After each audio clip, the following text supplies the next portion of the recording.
Сегодняшний выпуск о охранном бизнесе.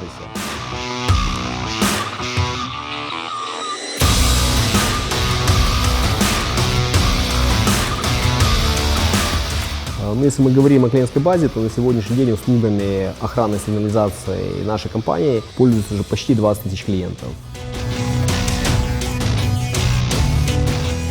По течению может плыть даже мертвая рыба. Лечить, учить, мочить. Деньги решают не все. Да, где-то решают не все, но все равно достаточно много. Если у тебя не будет конверсии 50, ты не получишь нового клиента. Все. Поэтому бойтесь своей первой работы. Привет, друзья! Сегодняшний выпуск о охранном бизнесе. И сегодня мы в гостях у основателя, генерального директора холдинга охранных компаний «Шериф» у Дмитрия Стрижова. Смотрите этот выпуск до конца. Ставьте лайки и обязательно отвечайте на комментарии, чтобы получить очень крутые подарки, о которых вы узнаете в конце этого выпуска. Погнали! Добрый день, Дмитрий. Добрый день. В каждом вашем интервью показатели вашей компании растут. Какие на сегодня сотрудников, клиентов? Ну, если мы говорим о клиентской базе, то на сегодняшний день услугами охранной сигнализации нашей компании пользуются уже почти 20 тысяч клиентов. Мы перевалили отметку 19,5 тысяч. И ежедневно это количество становится большим. В ближайшее время полноценно заработает услуга личная безопасность. Фактически услуги охраны и безопасности станут доступны каждому. Эти шаги пойдут еще более опережающими темпами. Большинство наших зрителей, они хотят добиться таких результатов, как у вас. Поэтому я вам задам несколько вопросов, чуть-чуть не о бизнесе, а о вашей личной эффективности. Насколько я знаю, вы очень активно планируете ваш день, иногда на полгода вперед. Как это у вас происходит? На самом деле планирую даже на год вперед. Все основные моменты – это моменты, связанные с семьей. Поэтому в части семейного отдыха у нас есть в семье раз в год стратегическая сессия, где мы садимся и определяем наши планы. Поэтому первое в календаре занимает место семья. И совместное времяпрепровождение, совместный отдых, он прописан на год вперед. Второе надо уделять время себе. У меня есть определенные цели по спорту, соответственно, исходя из этого, мы с тренером определяем, какие основные старты в следующем году мне предстоят. Допустим, в ноябре 2018 я уже четко знал весь свой план на 2019 год. Дальше бизнес. Вносятся ежеквартальные стратегические совещания, выездные страт-сессии, корпоративы и прочие мероприятия. Четвертый момент – это самообучение. То есть я определяю периоды года, которые я посвящаю своему обучению. Как правило, обучение занимает от недели до 2. В этом году оно занимает почти 3,5 месяца, но это короткие сессии по 2 дня. Кирилл Куницкий, бизнес-конструктор, программа «Собственник бизнеса 2.0». А все остальное формируется либо на месяц вперед, либо на неделю вперед. Но стратегические вопросы по самообразованию, семья, спорт, бизнес формируется фактически в начале года. В начале года мой календарь уже сформирован и забит. А какое соотношение работа, семья и спорт в процентах, плюс-минус? Ну, если мы говорим о дне, то не менее 6 часов в день уделяется работе. Спорту 1,5-2 часа в день. Сам неоднократно планировал, и бывает такое, что там, не знаю, в пробку попал, авария, все что угодно, все идет не по плану. Что вы делаете в такой момент? Это не бывает. Так не бывает. Конечно, надо планы менять. Пробка, все, устал, пешком пошел. Сейчас на всех вот тренингах, книгах, везде мотивация есть, там визуализация, есть много практик постановки целей и тому подобных вещей, аффирмации, там духовные практики. Что из этого используете и как вообще к этому относитесь? Без цели, я считаю, если у человека нет цели, он просто плывет по течению. Он не знает, куда он придет, потому что он вообще не знает, куда он хочет прийти. Есть такая поговорка: можно долго взбираться по лестнице, потом оказалось, что лестница была представлена не к той стене. Либо другая, по течению может плыть даже мертвая рыба. Поэтому очень важно в каждой сфере жизнедеятельности иметь эту цель. Фактически в каждой сфере жизнедеятельности, все те, что ты перечислил, семья, бизнес, самообразование, спорт, у меня есть цель. И исходя из этой цели выстраиваются все мои следующие активности. То есть есть стратегическая цель, и прописаны мелкие шаги, которыми я планирую к этой цели прийти. Не всегда именно этими шагами ты приходишь к этой цели. Иногда тебя как-то там слева, справа выносит, но выносит именно, либо сводит с теми людьми, ты оказываешься в том месте, к которое влияет на достижение этой цели. Но я делаю вывод, это происходит только потому что у тебя эта цель четко в голове, ты знаешь о ней. Можно сказать, что ежедневно я держу фокус на стратегической цели. Большинство своих действий я коррелирую со своими стратегическими целями. А по поводу духовных практик, там, визуализации, аффирмаций каких-то, я заметил многие Вот сейчас... хочу дойти до медитации, никак не дойду. Вот есть в плане саморазвития написано освоить медитацию. Вы упомянули по поводу нужных людей. Большинство наших подписчиков, они хотят попасть, ну, как все говорят, в круг, у кого ты общаешься, тем ты и будешь. Все хотят попасть в круг, скажем так, выше, там, по социальному статусу и тому подобным. Что бы вы посоветовали делать тем, кто хочет попасть, скажем так, на высший уровень? Тут все просто. Вначале задай себе вопрос, а почему ты там будешь интересен? Просто если ты попал в этот коллектив, не факт, что тебе будет интересно, не факт, что этим людям с тобой будет интересно. Поэтому в первую очередь тут, наверное, надо общаться с людьми, которые близки по ценностям и по духу. У тебя есть своя система ценностей, у тебя есть твое видение твоего образа жизни, и вот объединяйся с теми людьми, которые разделяют. Тогда ты будешь получать кайф от совместного времяпровождения, да, и ты будешь эффективен. Просто попытаться попасть в клуб миллиардеров, и что дальше? У него есть миллиард, у тебя нет миллиарда, и... Если ты попал в клуб миллиардеров, вот как, допустим, для примера, я выступал в прошлом году в Ironman в категории Executive Challenge, где выступают только руководители крупных компаний. Да, в части миллионов и миллиардов я был самый низкодоходный, но нас объединяло одно общее увлечение – спорт, триатлон, Ironman. И мы мерились не миллионами, миллиардами. Парень выступал из компании Deloitte, у них оборот 9 миллиардов долларов годовой их компании, это треть бюджета Украины.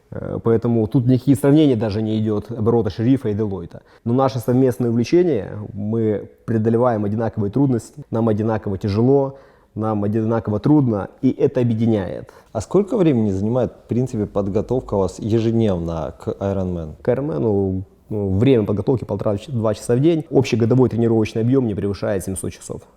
А если бы сейчас начинали вот только бизнес и были немного ограничены, то есть фокус времени, как бы понимаете, ограничен, начинали бы вы сейчас подготавливаться к Ironman или чему-то подобному? Если бы сейчас начинал только заниматься бизнесом, достаточно было бы сложно выделять время подготовки к Ironman, потому что время подготовки к Ironman требует участия в соревнованиях, которые проходят за территорией Украины, и правильная подготовка требует выезда на спортивные сборы, недельные либо двухнедельные. Если у тебя бизнес налажен таким образом, что он без твоего физического присутствия может работать, можно смело готовиться и заниматься Ironman чем угодно. Если этой возможности нет, просто бегайте, плавайте, занимайтесь спортом, однозначно будьте активны, не обязательно выступать для этого в серии гонок Ironman. А если бы вот вы начинали свой бизнес сейчас заново, на чем бы вы делали фокус своего внимания максимальный? Если бы бизнес начинал заново, делали на том же, на чем делаем сейчас, на клиенте. Рулит только клиентоориентированность. Надо слышать клиентов, слушать клиентов. И если ты это делаешь, результат обеспечен. Очень жестко разговаривать с компанией, с теми людьми, которые делают работу ради работы. Из серии «Чего вы мне звоните? У меня тут тревог куча» там, и так далее. Там, бросили трубку. Это не про клиентоориентированность. Над этим постоянно работаем. Это сложно, потому что кто-то пришел из каких-то силовых структур, где за счет государственного бюджета жил. У кого-то там свое какое-то мировоззрение. Но мы над этим постоянно работаем, и я уверен, что только клиентоориентированность может давать результат. Интересный вопрос, как вы, ваш подход, то есть я понимаю, что собственник бизнеса, он всегда максимально клиентоориентирован, но зачастую сотрудников сложно этому обучать. Как вы это делаете? Говорят, вода и камень точат. Я не жду месяца, недели для того, чтобы разобрать ситуацию, когда я увидел кейс, который не клиентоориентирован. Моя реакция мгновенная. Она не всегда направлена на то, чтобы наказать либо покарать, но чаще всего она направлена, чтобы разобрать процесс, что у нас было построено не так, что мы ложанулись, что клиент недоволен нами, недоволен нашим сервисом. Мы пересматриваем наши бизнес-процессы, пересматриваем наши алгоритмы, пересматриваем должностные инструкции и вносим изменения. Это как в армии говорят, устав караульной службы написан на крови. Есть залет, внесли изменения. Аналогичная история у нас. Мы тут же меняем. То есть мы не ждем год, полгода какого-то совещания. Мы просто на ходу с колес меняем. Ключевое, чтобы все работало для клиента. Исходя из опыта, обычно написать инструкцию одно, а чтобы ее выполняли, ну, это совершенно другой процесс. Как вы обучаете Ну, дальше это уже сотрудников? называется операционное управление, которое входит, допустим, если сотрудник приходит нам в компанию, во время испытательного срока ему выдается весь пакет документов, который касается полностью его работы. За ним закрепляется наставник, которому может задавать эти вопросы, который вводит его в должность. После окончания испытательного срока по всем вот этим инструкциям происходит зачет. То есть фактически сотрудник сдает зачет. Если у нас происходит ситуация, когда нарушается корпоративный стандарт либо отношение к клиенту, происходит не клиентоориентированный подход, то тот сотрудник, который нарушил, фактически он собирается вместе со всем коллективом и рассказывает, где он допустил ошибку, что он сделал не так, почему он не прав и как сделать так, чтобы этого не допустить. Вначале это было немножко там смешно, на ха-ха, а потом это нормально принялось, потому что фактически умный человек учится не на своих ошибках, а на чужих. А когда это еще в легком элементе шоу, это вообще нормально работает. Сейчас очень популярны компании, где все друзья, вечный позитив, и на ошибки стараются закрывать внимание. Что вы делаете с ошибками? Жесткое наказание, либо стараетесь... Я считаю, что все друзья, может быть, где-то работает. Допустим, в нашем бизнесе, в охранном бизнесе это не работает. Тут должно быть достаточно жестко. Я за все время работы в компании, с момента создания компании с 2003 года, никогда не позволил себе с кем-то разговаривать на «ты», понебратствовать и, соответственно, не позволял по отношению других ко мне такого отношения, хотя мне было там 23 года, и часть сотрудников были в 2 раза старше меня, они были там ровесники моего отца. В нашей компании есть четкая субординация, четкая структура, может быть, где-то она армейская. Я не сторонник, что все должно быть наказано. В какой-то книге написан хороший метод лечить, учить, мочить. Поэтому вначале стараемся лечить, потом учить, ну а третий уже показываем, где находятся двери. Вы были призером «Лучший молодой работодатель» 2004 года. Когда были в начале, вряд ли у вас были самые высокие зарплаты. Как вы привлекали сотрудников? Сейчас модно говорить, да, что нужен там, эмоциональный интеллект, что деньги решают не все. Да, где-то решают не все, но все равно достаточно много. Только собственным примером, собственной мотивацией людям достаточно неудобно, ну, особенно когда ты находишься вместе с ними, когда ты пашешь, делаешь, не может человек в это время вот просто сидеть в сторонке. Он должен либо включаться в процесс, либо выпрыгивать из этой лодки. И поэтому для меня сейчас, как для собственника, очень важно поиск так называемых А-плееров, чтобы руководители, мои заместители, руководители отделов, служб были заряжены настолько, чтобы их заряда энергии, искреннего отношения к труду заряжал всех их коллег подчиненных. Мы завязаны на человеческом факторе, и чем больше людей у нас работает, тем больше шанс, что человеческий фактор появится. Поэтому моя задача как собственника, чтобы те люди, которые находятся в моем оперативном управлении, все были А-плеерами. Задача этих людей, чтобы следующие категории людей, которые находятся в их оперативном управлении, тоже были А-плеерами, чтобы все разделяли корпоративную культуру и наши ценности. Насколько я понимаю, каждый сотрудник вашей компании знает вашу цель на этот месяц, год и тому подобные вещи, да? Мы не просто подсвечиваем цели, мы еще подсвечиваем наши доходы, у нас полностью разложен наш бюджет, видно, сколько компания зарабатывает, и, допустим, сотрудники группы реагирования, которые приезжают на тревоги, они четко знают, сколько у нас клиентов, они знают, какая сумма от поступления клиентов идет на содержание групп реагирования, и они четко понимают, что если не будут успевать на сигналы тревога большему количеству клиентов с не меньшим качеством, то их зарплата будет увеличиваться с ростом клиентской базы. Как только наступит тот момент, когда они не будут вкладываться в установленный норматив прибытия до 8 минут, у нас появится еще один экипаж, и тот фонд заработной платы, который есть, распределится, соответственно, еще и на их новых коллег. Все цифры подсвечены, и каждый отдел знает, на какой процент от общего пирога, на какой он претендует. Насколько я понял, у вас идет, скажем так, определенные дивиденды каждому отделу, и потом они определяются, увеличить штат сотрудников и поделиться, либо работать эффективнее. Ну, правильно сказать, не дивиденды, дивиденды это уже как бы от прибыли, определенный процент от общего объема поступлений за оказанные нами услуги, так будет правильнее. А как, в принципе, передать ту цель, которую, скорее всего, ставите вы своим сотрудникам? Потому что иногда они могут в нее не верить, иногда они, ну, просто у них есть свои цели на жизнь. Как вы их передаете? Ну, если мы говорим про бизнес-цели, то бизнес-цели, я, конечно, на них оказываю громадное влияние, но все-таки принимаю их не единолично. То есть мы собираемся с теми руководителями подразделений и ключевыми сотрудниками, от которых зависит реализация этих целей. Мы определяем нашу стратегическую цель на год и наши цели на квартал. Но мы не идем путем, ну, там, банальным, там, допустим, надо за квартал 3000 клиентов. Разделили на 90 дней там, и понимаем, сколько нам каждый день надо, чтобы было этих клиентов. Мы идем не таким путем. Мы определяем опережающие показатели, которые нас приведут к достижению этих целей. И ребята берут на себя обязательства. Говорят, я вот беру на себя обязательство сделать 200 звонков, добиться 20 личных встреч. В результате этих встреч подписать 2 договора. И на следующем совещании он фактически докладывает о том, выполнил ли он взятое на себя обязательство, сделал ли он 200 звонков, произошло ли у него 2 встречи, получилось ли у него 2 договора. А если не выполнил, он объясняет, почему он не выполнил. Ну, соответственно, берет обязательства на следующий период. Таким образом, мы находим именно те сегменты, куда стоит бить. Потому что в операционке задач на самом деле много, и фокус размывается. Когда человек берет на себя так называемый опережающий показатель, он концентрируется и бьет постоянно в одно место. Бьет.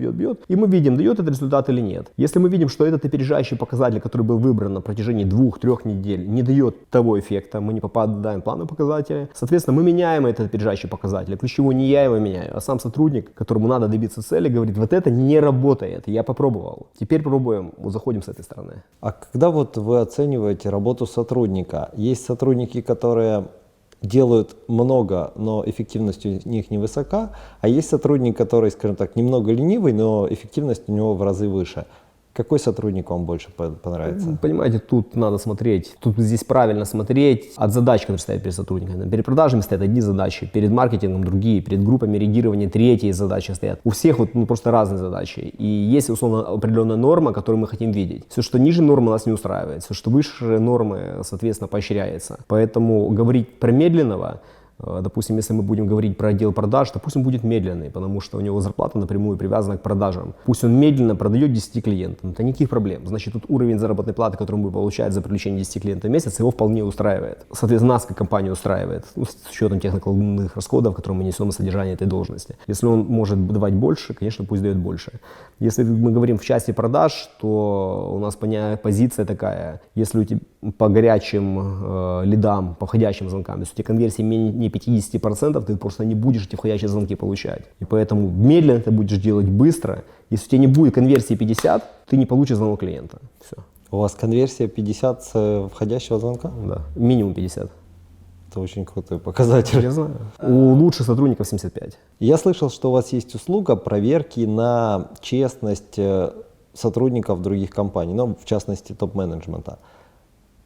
Есть какой-то краткий, не знаю, метод, как проверить на порядочность человека? Если совсем все коротко, ты никогда не построишь такую службу безопасности, которая может контролировать все. Ну, это в принципе невозможно, потому что у тебя количество сотрудников службы безопасности превысит количество людей, работающих у тебя в компании. Поэтому, понятно, у нас большинство вопросов строится на доверии. Но доверяй, но проверяй. В шерифе построено каким образом? Весь топ-менеджмент у нас раз в год проходит полиграф.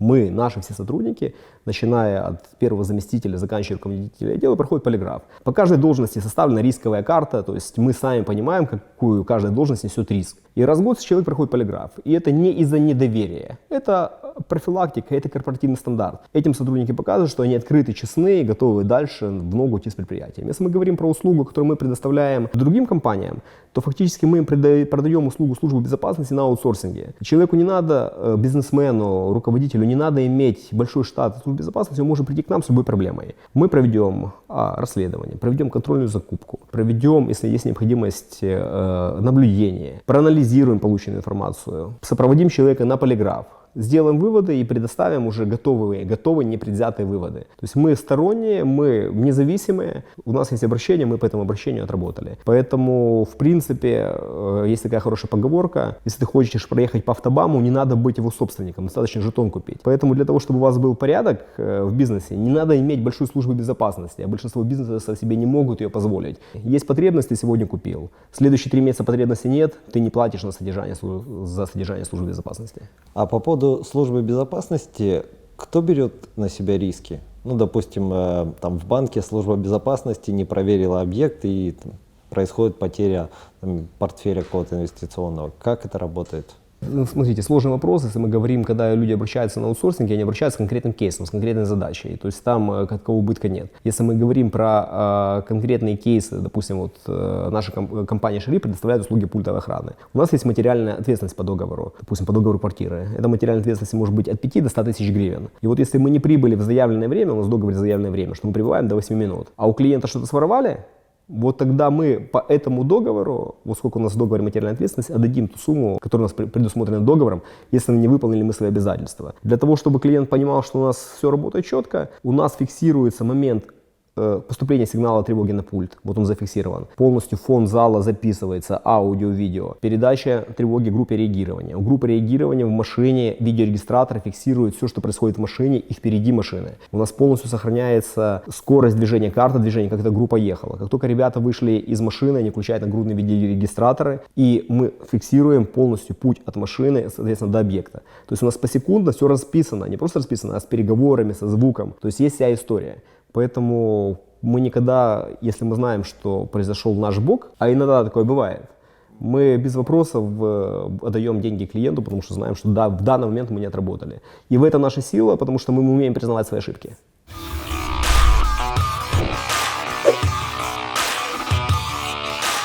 У вас один из самых высоких темпов роста среди охранных компаний. Наверное, без маркетинга это не обходится. На чем вы строите свой маркетинг? На сегодняшний день у шерифа самые большие темпы роста. Наш маркетинг отличается агрессивностью.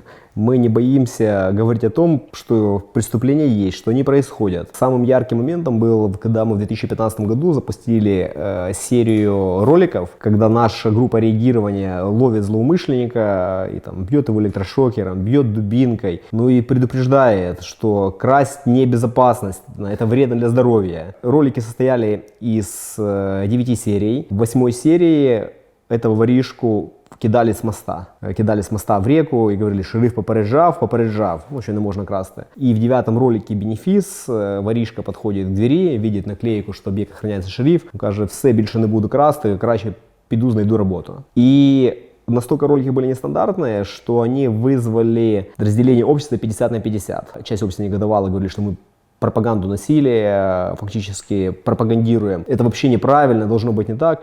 Но эти люди, которые стали жертвами, либо их незнакомые, либо близкие, говорят, они еще мало дали, надо было больше навешать там, и т.д. и т.п. Но мы знали, что это все сработает по той причине, что, к сожалению, по статистике в городе Киеве каждый месяц грабится минимум 720 квартир. И те, которые сегодня не разделяли наши методы, которые мы показывали в рекламных роликах, в жизни, конечно, мы работаем максимально соблюдая законодательную базу, то не дай бог что-то произойдет с ними, либо с их близкими людьми, они диаметрально в противоположном мнении займут. И фактически это показало, что это действительно работает. То есть мы подсветили проблему, вывели ее на слух, начали ее обговаривать, и фактически мы постоянно присутствуем в медиапространстве. Был очень длительный момент, с 2010, наверное, по 2014 год, когда мы совершенно бесплатно охраняли все спортивные мероприятия в Киеве. Чуть позже мы перестали их охранять бесплатно, но все равно охраняем с очень большими скидками, 50-70% от нашей базовой стоимости. За счет этого все крупнейшие мероприятия, которые проходят в Киеве, фактически все охраняются шерифом. И нас видят, нас знают, до нас можно дотронуться, и это дает результат. Вы сказали про 720 квартир ежемесячно ограбления.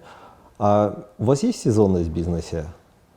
Когда больше грабят, когда меньше? Праздники, значит, или наоборот? Вообще не грабят на Пасху. И я немножко даже в шоке. Так, то есть верующие, воришки верующие. Увеличивается количество квартирных краж традиционно в период отпусков. Это январские праздники, это майские праздники и традиционно лето. Если мы говорим, что в среднем в Киеве каждый час грабится одна квартира, 24 в сутки, 720 в месяц, то во время отпусков количество увеличивается краж на 10-20%. Если говорить про 7 дней майских праздников, вот за 7 дней майских праздников в Киеве ограбили 205 квартир. Ну, то есть фактически не 24 в день, а 30 в день. То есть вот этот рост 20% имеет место быть. Я слышал, что часто ограблениям в период отпуска способствуют соцсети. Вы как-то это коррелируете с вашей охраной или нет? Не скажу, что способствуют соцсети. Соцсети, да, могут способствовать там, где люди готовятся к краже, где они ведут так называемую воровскую разведку. Необходимо разделить кражи. Есть кражи, к которым готовятся, когда преступник четко знает, в какую квартиру идет и примерно понимает, зачем он идет. И в некоторых случаях даже знает, где это лежит. Есть кражи, которые происходят наобум. Воры заходят на многоэтажку, на всех счетчиках выключают свет и ждут, когда выйдет тот либо иной хозяин квартиры, включает свет. Если через 5-6 часов свет не был включен, квартире, понятно, что там никого нет. И они спокойненько скрывают замки в этой квартире. Самое страшное в ограблении происходит не только то, что у человека что-то украли. На самом деле происходит очень большой психологический стресс. В дальнейшем вся семья, дети, супруга себя чувствуют в этой квартире некомфортно. Есть такая поговорка «мой дом, моя крепость». Вот после того, как в вашу квартиру проникли, ваш дом перестает быть вашей крепостью. И мне известно очень много фактов, когда люди продавали квартиру, куда-то переезжали, чтобы не нести вот этого вот психологического удара с собой всю оставшуюся жизнь. До того, как происходят такие неприятные события, обычно люди об этом либо не думают, либо не задумываются. Как вы актуализируете для тех, кого еще не ограбили, ваши услуги? Я даже не знаю, как уже еще можно актуализировать. В 2018 году мы провели опрос. Почему вы не подключаетесь к охранной сигнализации? Наиболее частым ответом было «дорого». После этого мы приняли решение, начали раздавать оборудование в пользование. Вы просто берите, вам надо заплатить 1000 гривен за установку этого оборудования и дальше платить только абонентскую плату. И пока вы пользуетесь этой услугой, вот это новейшее оборудование, самое лучшее в Европе, оборудование Ajax, вы можете пользоваться. Если вы перестанете пользоваться услугой, мы приедем, заберем наше оборудование, вам не надо будет платить ни абонентскую плату, ни оборудование. Да, количество заказов у нас увеличилось условно оно вдвое. Но сказать, что это было какое-то неимоверное количество заказов, и каждый житель города Киева сказал срочно мне установить охранную сигнализацию, это, к сожалению, не произошло. Чем это объяснить? Наверное, беспечностью. Возможно, у нас нет до конца этой культуры. Как у нас до конца нет культуры профилактировать свое здоровье, большинство болезней излечимы, если их выявить на ранней стадии. И аналогично с охранной сигнализацией.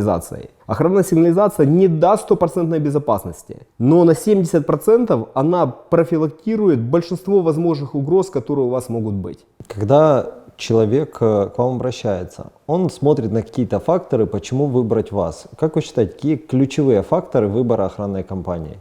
Ключевым фактором выбора охранной компании у клиента должно быть наличие ближайшей группы реагирования к его объекту. Не громкое название компании, не маркетинговая стратегия, не просто нравится логотип компании. Ключевое – это кто и за какое время приедет на тревогу. Допустим, в городе Киеве у нас на сегодняшний день ежедневно на маршрутах находится не менее 25 экипажей шерифа. Мы декларируем время прибытия до 8 минут. Но в 10% случаев в дневное время мы не прибываем до 8 минут. Я говорю про это открыто. Но мы работаем ежедневно над тем и уже нашли решение, как сделать так, чтобы прибывать время до 8 минут. Да, это потребует увеличения экипажей. И поэтому, когда кто-то декларирует, что он с 5 единицами автотранспорта, с 10 единицами автотранспорта на весь Киев может куда-то быстро приехать, ну, это такой, условно, обман и, опять же, та же лотерея. Произойдет кража, не произойдет кража. Поэтому мой ключевой совет людям, которые подключаются к охранной сигнализации, задавайте один вопрос. Где стоит ближайшая к моему дому ваша машина? И проедьте, пройдите, посмотрите, действительно сможет ли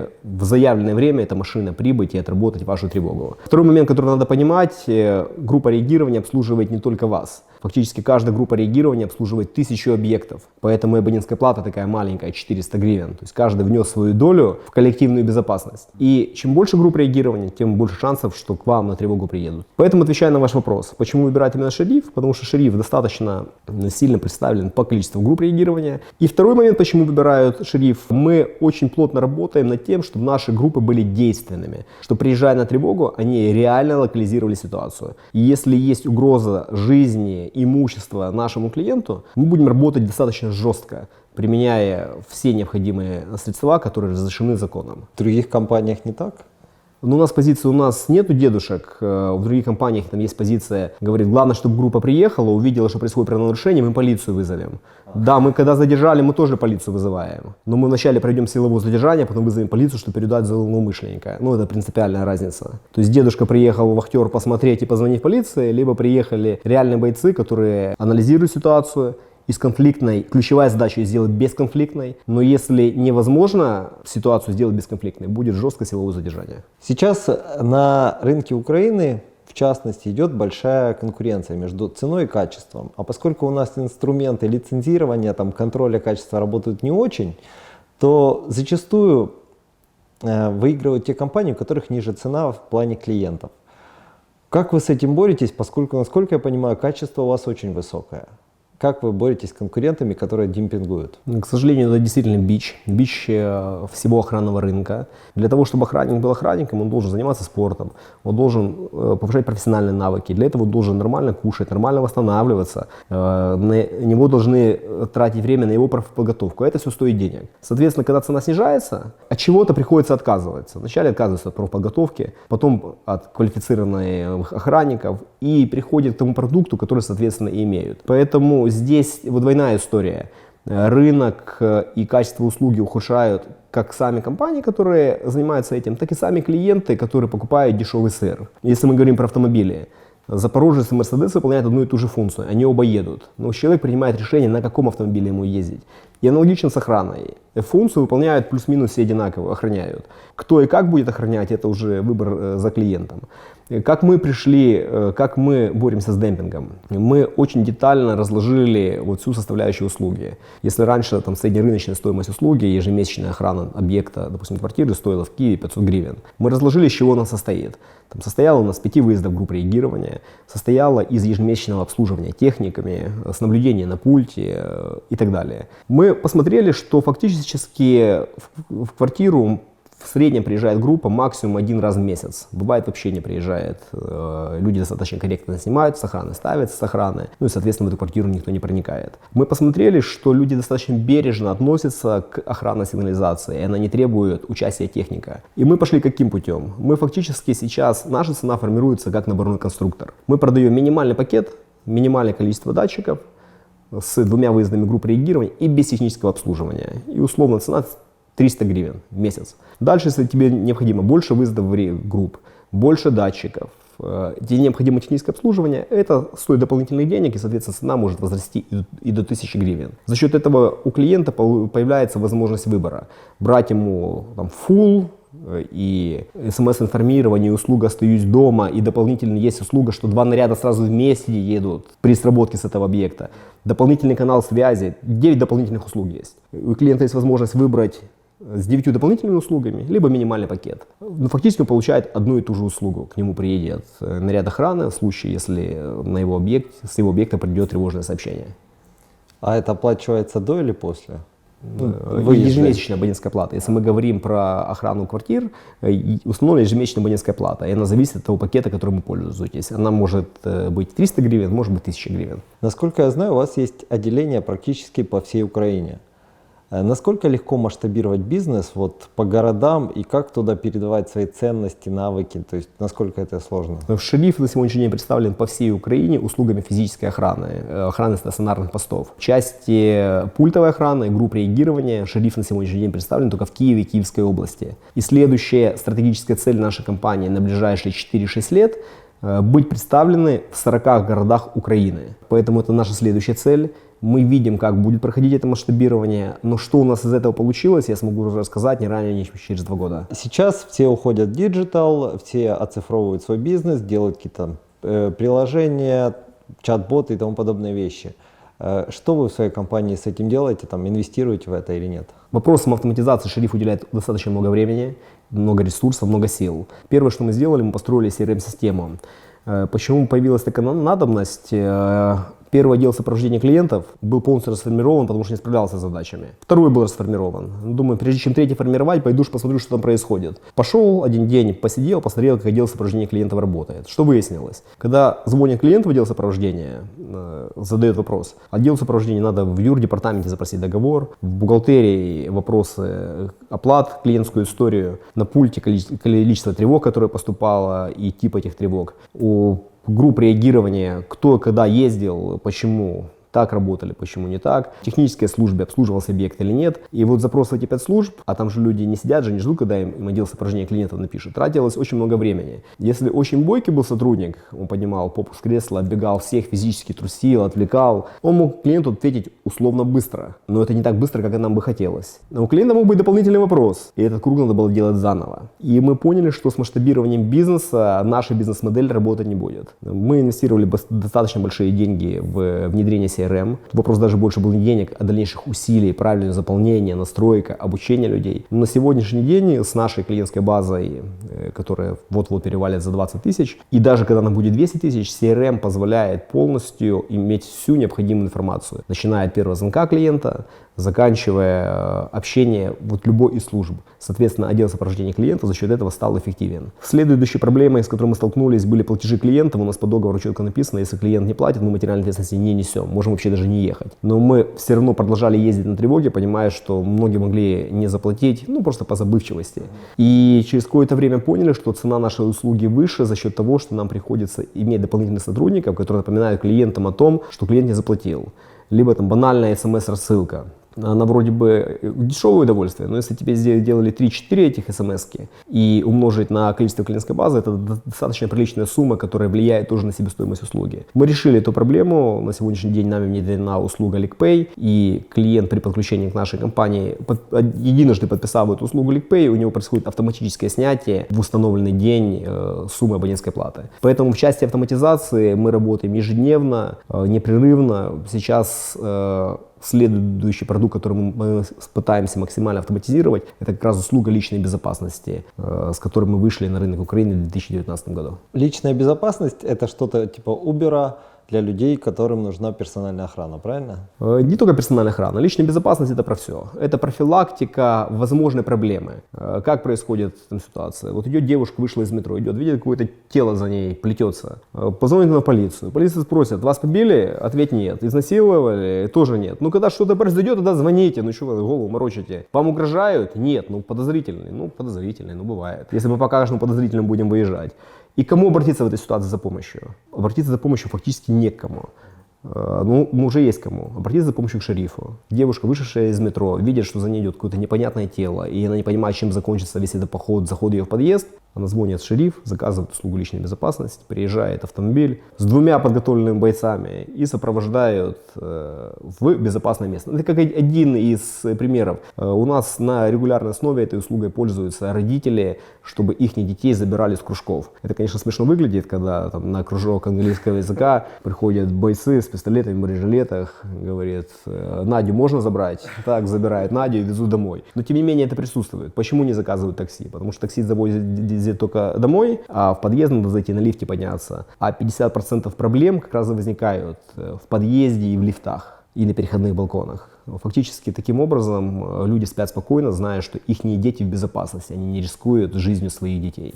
В бизнесе вы постоянно развиваетесь. Где вы берете информацию? Это тренинги, книги, что-то смотрите? Наверное, первое это все-таки постановка целей. Да? Хочу. Перед нами стоит цель 4 миллиона клиентов. Где их взять, если вся клиентская база Украины, которая на сегодняшний день есть, допустим, полиция, охрана, которая на рынке представлена более 50 лет, по всей территории Украины чуть больше 350 тысяч объектов. Если сложить всех остальных операторов, там в сумме максимум 700 тысяч получится. А шериф хочет охранять 4 миллиона. Но мы знаем, где получить эти 4 миллиона. Да, это пока мечта. Но мечта формируется в цель. И дальше на пути цели ты ищешь решение. И да, ища решение, ты посещаешь действительно семинары. Ты общаешься с теми людьми, которые, как кажется тебе, знают ответы на эти вопросы. В части автоматизации, диджитализации, просто имеют экспертность масштабирования. Ты встречаешься, задаешь вопросы. Не факт, что там есть ответы.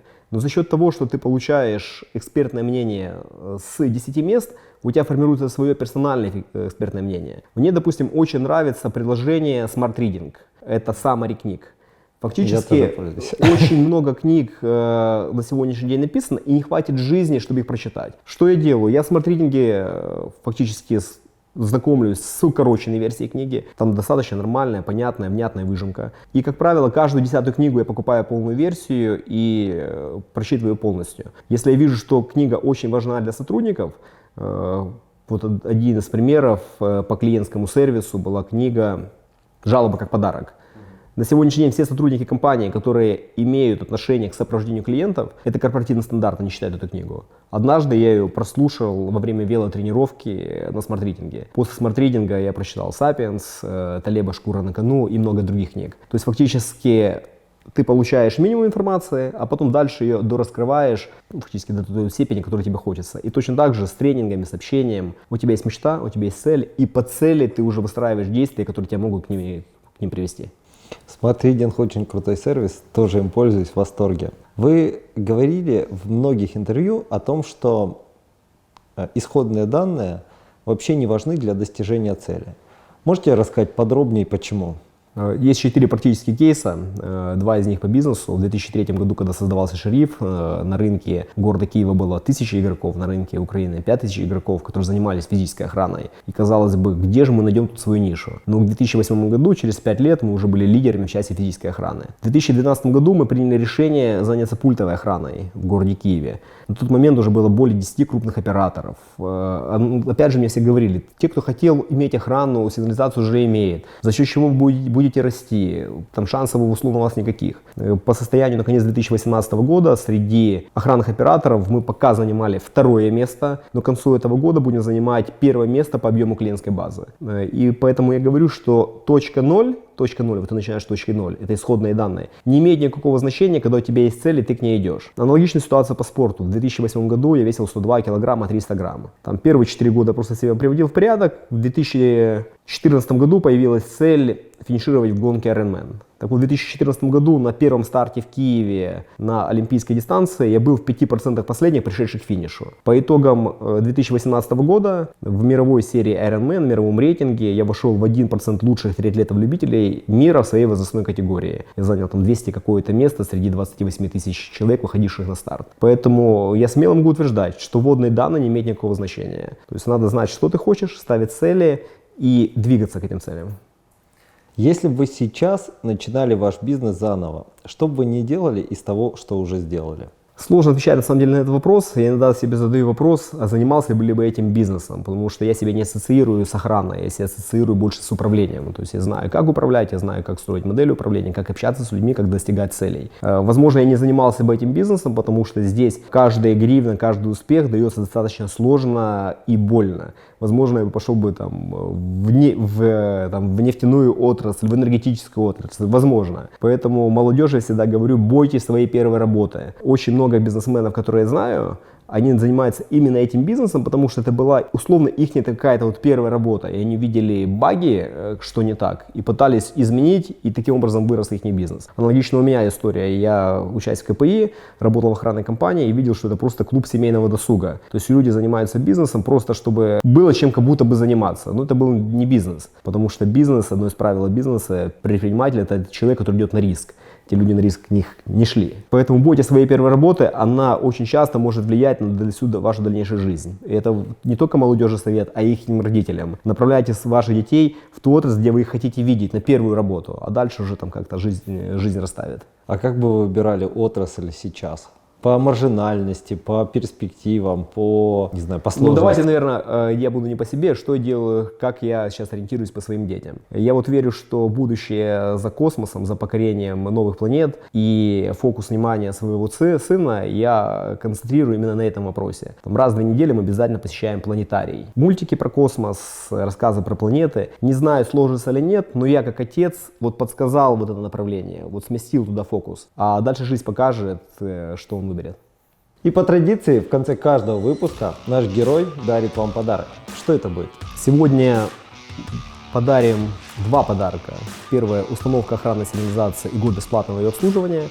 И бесплатная подписка годовая на услугу личной безопасности. А за что подарим? У меня вот есть один ключевой вопрос. В городе Киеве 800 тысяч квартир. Только 8% из этих квартир находятся под охраной. Ежемесячно в Киеве грабится 720 квартир. Подключается к охране не более 1000. То есть фактически люди ждут, наверное, когда к ним придут. У меня к вам вопрос. Что делать моему маркетингу? Что делать мне? Что делать в целом компании «Шериф» для того, чтобы люди начали профилактировать свою безопасность? Потому что безопасность, она доступна каждому, она недорогая. Для того, чтобы подключить услугу охранной сигнализации, это стоит от 1000 гривен. Вот вход для подключения охранной сигнализации начинается от 1000 гривен. Я жду ваших советов, какие действия необходимо предпринять для того, чтобы наши соседи, киевляне, начали профилактировать свою безопасность.